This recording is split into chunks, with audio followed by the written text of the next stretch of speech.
प्रभु यीशु का जन्म। प्रभु यीशु का जन्म ईसाई धर्म की सबसे महत्वपूर्ण घटनाओं में से एक है, जिसे क्रिसमस के रूप में मनाया जाता है। ये घटना लगभग 2000 वर्ष पूर्व इज़राइल देश में घटी। 1. पृष्ठभूमि और भविष्यवाणी। यीशु के जन्म से सैकड़ों वर्ष पहले पुराने नियम के भविष्यवक्ताओं ने एक मसीहा अर्थात उद्धारकर्ता के आने की भविष्यवाणी की थी। उन्होंने भविष्यवाणी की थी कि ये मसीहा बेतलहम नामक स्थान पर एक कुंवारी से जन्म लेगा। 2. गर्भधारण की घोषणा। यीशु की माता का नाम मरियम था, जो एक कुंवारी स्त्री थी और नासरत नगर में रहती थी। वह यूसुफ नामक एक व्यक्ति के साथ मंगनी में बंधी हुई थी। बाइबल के अनुसार परमेश्वर ने स्वर्गदूत गैब्रियल यानी जिब्राइल को मरियम के पास भेजा।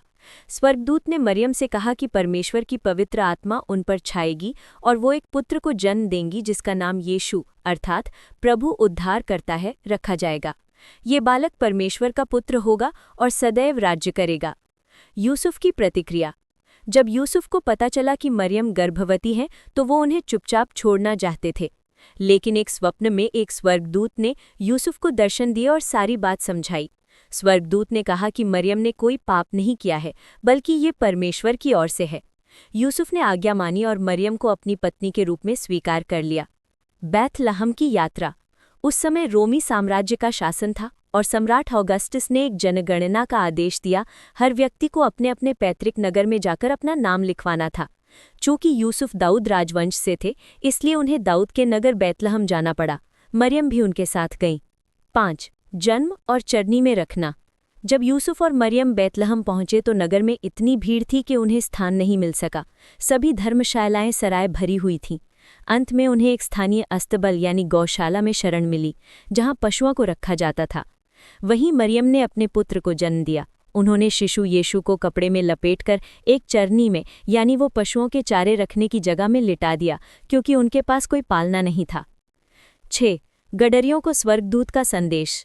उसी क्षेत्र में कुछ गडरिये रात को अपने झुंड की रखवाली कर रहे थे। तभी एक स्वर्गदूत प्रकट हुआ और उसने उन्हें शुभ सूचना दी। डरो मत, क्योंकि देखो, मैं तुम्हें एक महान आनंद का सुसमाचार सुनाता हूँ, जो सब लोगों के लिए होगा।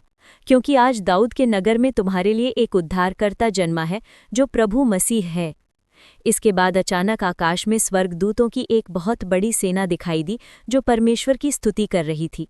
आकाश में परमेश्वर की महिमा और धरती पर उन मनुष्यों में जिनसे वह प्रसन्न है शांति हो।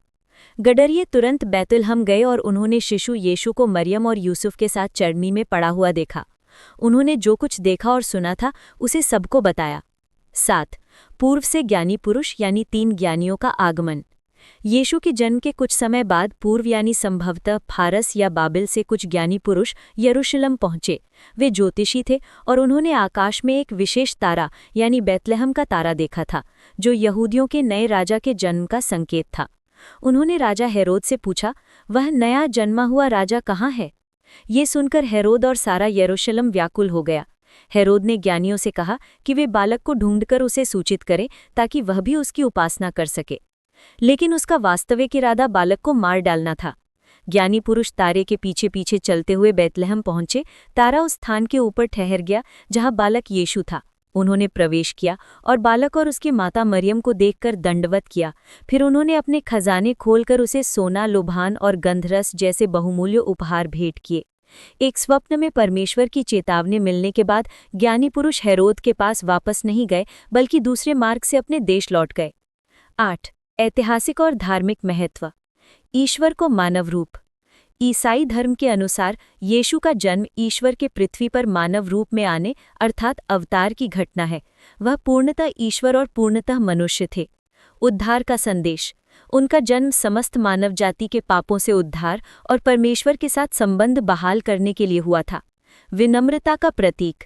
एक राजा का जन्म एक अस्तबल में होना और उसका पालना एक चरनी होना, यह दर्शाता है कि परमेश्वर ने दुनिया के तरीकों से अलग विनम्रता और सादगी का मार्ग चुना। प्रेम और शांति। यीशु का जन्म प्रेम और शांति का सर्वोच्च संदेश लेकर आया, जो आज भी पूरी दुनिया में क्रिसमस के उत्सव का केंद्र बिंदु है। इस प्रकार प्रभु यीशु का जन्म न केवल एक ऐतिहासिक घटना है, बल्कि करोड़ों लोगों के लिए आशा, प्रेम और मुक्ति का प्रतीक बन गया।